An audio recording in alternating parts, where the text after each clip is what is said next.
Hi guys, today we're going to react to Signs of Deliverance by Lovebites. This is a buy me a coffee request from Dan W60. Thank you, Dan, for yet another of many requests. Thank you very much. Thank you, Dan. As always, we appreciate the support.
We've reacted to songs from this concert before of theirs. This particular sound reminds me of the first time we reacted to Lovebites, to my ears at least. This is classical Lovebites. Coming out of the gates, you know, like I like to say, guns a-blazing. Miyako and Midori's amazing guitar skills are just, they can defy gravity. They can lift you off your seat and drop your jaw to the floor. The speed, the rhythm, Haruna on the drums, and Miho's there. We talked about Miho's intensity, some sort of magnetism in her performance that I love seeing. And Asami, of course, I love it when her voice pierces through the roaring of the band. It's a very recognizable voice. It's very recognizable energy. I love the vibe that she gives. It's just another amazing Lovebites song, and I'm enjoying every second of it. It seems like we're becoming a bit of a broken record when it comes to Lovebites, because we keep repeating how amazing they are and how they never cease to amaze us. The thing is, it's becoming a little bit like now we expect them to be amazing every single time, even though we go back and forth, you know, as far as recent and sort of songs from the sort of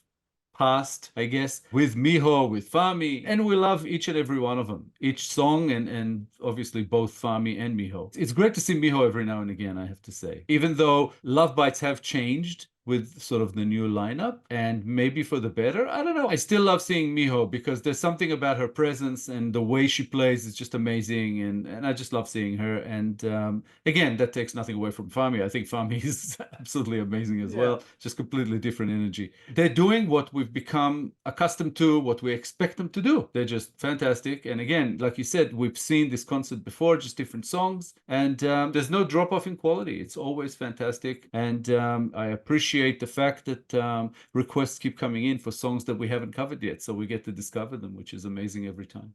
Yeah, we've been reacting to Lovebites for a couple of years now, and every time we react to a song of theirs that we haven't before, it's just meeting up with an old friend. That's what it feels like. It's been long enough that we know their style and we know their energy. Both in both lineups, they're equally great, and we just enjoy both in our own way. It's just a treat for us to listen to and especially react to a Lovebites song.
Fantastic. Indeed. There was something about this song, like as I was saying, they never cease to surprise us in a way. And in this one, they did as well, because the song picked up in its second half. Yeah, and it started strong. It started strong and it picked up. Yeah. Yeah, yeah. Yeah. Just an amazing sort of break in the middle there with the, I don't know what to call it. It's not quite like it's been in the past where we called it a conversation. No, it's This not. was a duet. Mm-hmm. You know, they were harmonizing, they were supporting each other, they were playing together. Yeah. And this whole time, they were also supported by Miho, who was sort of to the side, but doing her thing. And it felt like they were almost like conducted by Haruna. She was keeping the pace from the back and just doing her thing. And that was amazing. And it just didn't let off from there. Just fantastic. It got me thinking about Formula One race cars when they're in the race and they're just like that side by side and they're driving really, really fast and they're not colliding. There's always a danger that they'll collide, but they don't because they're so professional. That's what I thought about with this duet, because so many things can go wrong, but they're so excellent. It's like they're testing their limits when they perform like that. It's like they feed off each other and they become better. And to say something like that, they become better about world-class guitarists like Miyako and Midori, is to say something even better than what they already are. Just a beautiful thing to witness. And I envy all the people in the crowd. Definitely. Both of them world class, and yeah, it's almost unfair. The two of them are in the one band. But yeah, that was just fantastic. What did you think of the lyrics with this one? I thought that there is a vein of ambiguity, although it feels like Asami is trying to give a clear message, but it is weaved with ambiguity to make you think. It might not quite be what you think, but there are elements in there that you can pick up. There was a line there that kept echoing in my head: a trivial fatalist, rusty activist. All you do is breathe out poison like a ghost with no place to go. Can you hear? This is my word. So you got me thinking, what does it mean, rusty activist or a trivial fatalist? A trivial fatalist took me immediately to a place where a person who has a strong conviction, but they die for the wrong cause or for a cause that doesn't matter. You can follow that up with, what does it mean to be a rusty activist? Somebody who forgot what it means to be an activist, or somebody who is an activist but is doing it wrong. So it made me think about all the different causes, all the different activists around the world. Maybe they're either criticizing them or chastising them for pursuing the wrong cause because it's not helping anyone. The verse continues to say, all you do is breathe out poison. So maybe it's not activism. Maybe they're talking about a group of people who are doing more harm than good. It feels like Asami wants to say something very specific, but I just can't put my finger on it. A ghost with no place to go. It's like they're talking about people who have no other moves but to react to something, regardless if it's just cause or not. So we can find many examples for it in our current society, but it's ambiguous enough to get me thinking, which group of people does she mean? Does she mean all of us? Does she mean activists? Is it really activists? I don't know. I'd say it is. There's probably some kind of a double layer to this. But when you look at it on the surface, rusty activist probably refers to activists who are stuck in their old ways, who are still doing things the same way they used to, still the same causes, and still looking at things one way, even though there's more to it. A trivial fatalist is basically, I think what they're saying here is somebody who only sees negatives, only sees, the end of the world, only sees how things could go bad, but not how things could go well, and preach towards that rather than always preach against something. You don't go and try to come up with solutions. You only see the problem. All you do is breathe out poison. All you do is negative, negative, negative. Like a ghost with no place to go. Basically, you are stuck in this because it's like you don't see the other places you can go, so you're stuck. It's like basically banging your head against the wall kind of thing. And when it starts off, locked inside of the dark, you can't see me with your eyes, a prisoner of your past. You're so far away from me. I think it just, from the narrator point of view, just stating the distance between them and this other person they're singing about, as far as the way they see the world and their opinion and just their outlook, I guess. One who's looking at things positively and the other one sort of negatively. And again, I think this is just kind of a way to look at the division in the world today between people. You know, you have your left, your right, you have all these extremists. People can't seem to have a conversation. It's always an argument, and it's always like, if you disagree with me, let's stop contacting each other. We're no longer friends, you know, Yeah. that kind of thing. And it's really about that kind of attitude. Hiding will not save you. You're just drowning in your dreams. Close your eyes and feel your heart, because our time is limited. So it's saying our time is limited. Let's not f around, you know, let's stop fighting over trivial things. Let's talk about things, try to find a bridge rather than the distance, and let's try to sort of resolve things. That's kind of where I find it sort of interesting. And even though it's coming sort of from a negative stance as far as saying what they find wrong about this other person, I like that there's a positivity behind it, saying, let's do things differently. Yeah. Because they're not acting as the people they accuse. Yeah, and they're trying to get the other person to come around. You know, it goes into the chorus saying, you know, brave until the end. In this moment, we're alive. Even though the sadness will never fade. Brave until the end. I won't cry for yesterday. I am here and I will go on living day to day. So I'm seeing the positive. Come around. Let's find a common thread and move forward rather than back. That's sort of how I see it.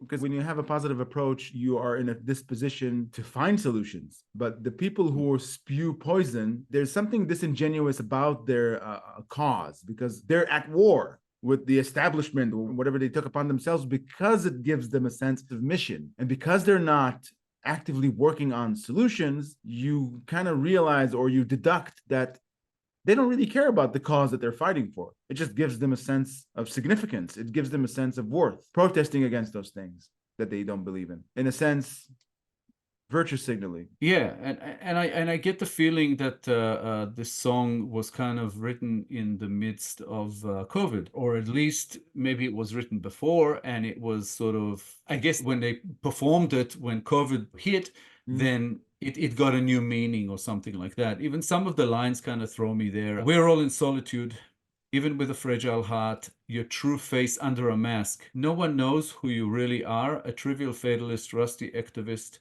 All you do is breathe out poison like a ghost with no place to go. Can you hear? This is my word. So referring to people, basically keyboard warriors. No one knows who you really are because you're hiding behind, you know, your computer. And again, trivial fatalist, rusty activist, which we talked about. But those first few lines, we're all in solitude, even with a fragile heart, your true face under a mask. Very much sounds like COVID to me. But again, it could mean other things as well. So I like that it has all these different directions you can go with this. But I think as much as the song highlights the difference, I think it's there to promote coming together and finding a common cause rather than the other way around. It's pursuing true virtue and not just signaling virtue. It's you can always tell the difference. You don't even need a person's intelligence. You need their attitude to tell the difference between people who are truly trying to find solutions, who come from a good place, and people who are just hogging a sort of cause just to make themselves feel that they're worth something. Yeah, because it used to be that whether you were on the left or on the right, you could always debate. Yeah. Today you can't. You can't. If you disagree, that's it. You know, don't want to hear it. You know, unfriend me, I'll block you, all of that. And I think that's where this song is coming from. It's saying, you know, don't do that. Open up a line of communication. Let's debate. Let's discuss. Let's see where you're coming from. And you need to listen to where I'm coming from. And maybe we'll find common ground. And it's basically almost saying that if we don't do that, then we are headed in a very, very bad direction. Yeah, or the people with the proper attitude will just have to carry the people with the wrong attitude on their shoulders on the way to a solution. The people who protest and spew poison will become a burden on the people who are actually trying to find solutions. Time will tell.